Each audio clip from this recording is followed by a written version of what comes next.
My name is David. I'm 34 years old. I'm married to Eliza, a woman I love with all my heart. We were about to crown our 6-year marriage with a new home and a new dream. Eliza was as delicate in spirit as she was beautiful. Quiet, understanding, selfless. But one morning, I found myself standing on the edge of a harsh truth, waking up without her. One side of the bed was ice cold. Instead of lying beside me, Eliza had been sitting on the balcony for hours. Her beauty hadn't faded, but the light in her eyes had vanished. "It's nothing, David," she said, but it was everything. From the very first day I met Eliza's family, they were prejudiced against me. To them, I wasn't rich enough, noble enough, or controllable, but none of them wanted to see how much I loved Eliza. Our marriage was a loss to them. In recent months, Eliza's behavior had changed. She'd forget what she did during the day, suddenly grow restless, then storm off to her room. She no longer touched her favorite meals. "David, it's like I'm living in a world that isn't real. I'm doubting myself," she said, and it broke me inside. But she didn't tell the truth.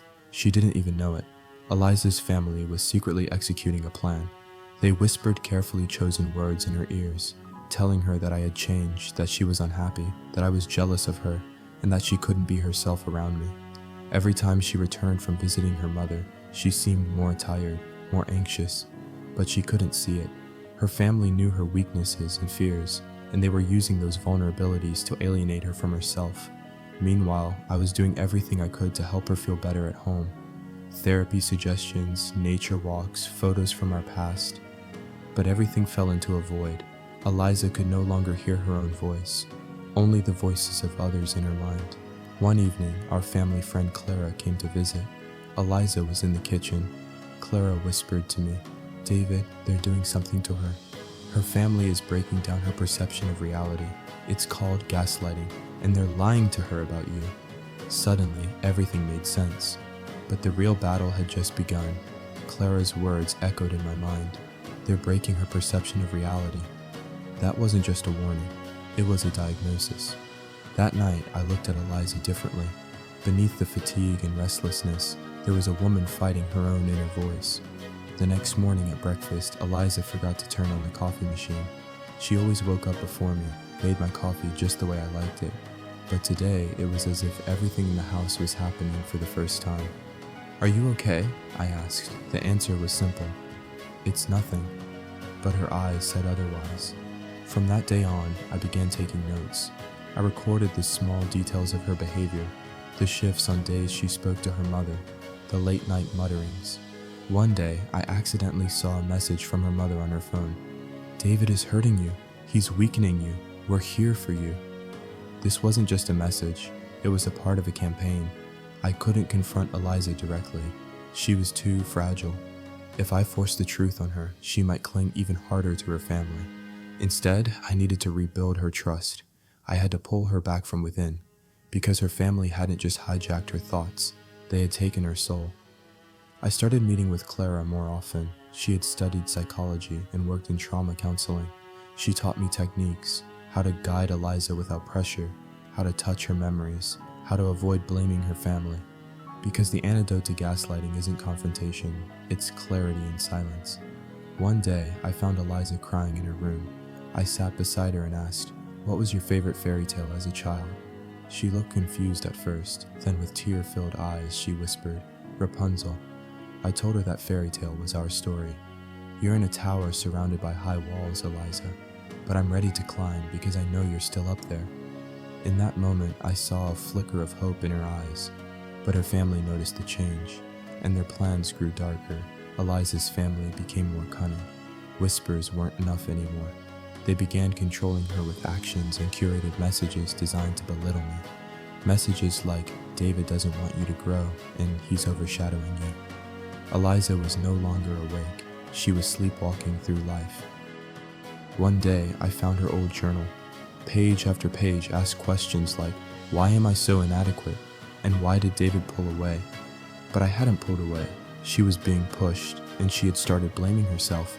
Clara and I reviewed the journal. "This is classic psychological trauma," she said. "Victims of gaslighting lose trust in everything, then themselves. They stop knowing what's real and what's not." Telling Eliza the truth was still too dangerous. So Clara and I designed a plan.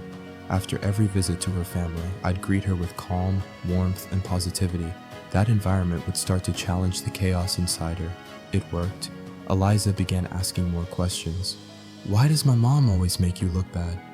Why does my dad keep dragging up the past? She was coming back, but that's when the danger peaked. Because when her family realized they were losing grip, they struck harder. And one day, Eliza ended up in the hospital. I sat in the hospital corridor for hours. When Eliza was wheeled inside, doctors said she had suffered a psychological breakdown. Her body wasn't sick. Her mind was exhausted. Her heart was still strong, but her spirit had been shredded. Loneliness, distrust, and a shattered sense of self had finally crushed her. Clara came immediately. "It's time," she said. This time, Eliza had to hear the truth, but not from me. She was alienated from everything, including me. Clara held private sessions with her. It took weeks.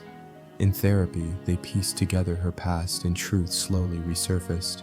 Even during her hospital stay, her family tried to manipulate her, but it was too late. The hospital psychologist ordered temporary separation.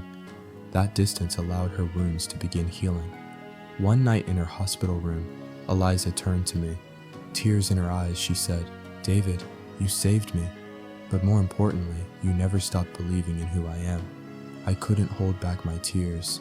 Months later, she was discharged. When we returned home, it felt like a new beginning.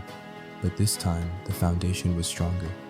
Eliza wanted to make coffee together each morning. She wrote hopeful entries in her journal every night. Clara remained close. Because healing is a journey.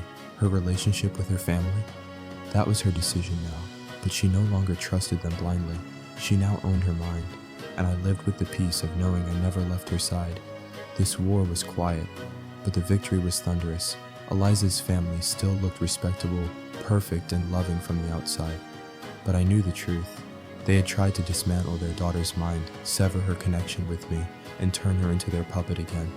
When they saw their game unravel, they withdrew. But the story didn't end there. For me, revenge wasn't rage or confrontation. It was a quiet, strategic plan to target what they valued most, their reputation. I wouldn't destroy them. I would trap them inside their own web of lies. Step 1. Identify their weaknesses. Social status, public image, roles in charity organizations. With Clara's help, we gathered background information, former neighbors, schoolmates, professional contacts. Then we began releasing subtle but powerful truths. At a charity gala, anonymous documents about the father's past workplace scandal reached certain journalists. At the women's organization chaired by Eliza's mother, members began resigning quietly as rumors spread. Trust in them began to crumble, but nothing was traced back to me. To them, I was still the quiet, supportive husband, but in my mind, I moved like an engineer, calculating every step. The final blow came from Eliza herself. By her own choice, she appeared on a podcast about psychological abuse. She didn't name names, but she spoke about her experience. Powerfully, honestly, listeners understood, and so did her family. Reputation dies in silence. We didn't scream, but the echo was deafening. Months later, Eliza's family was isolated.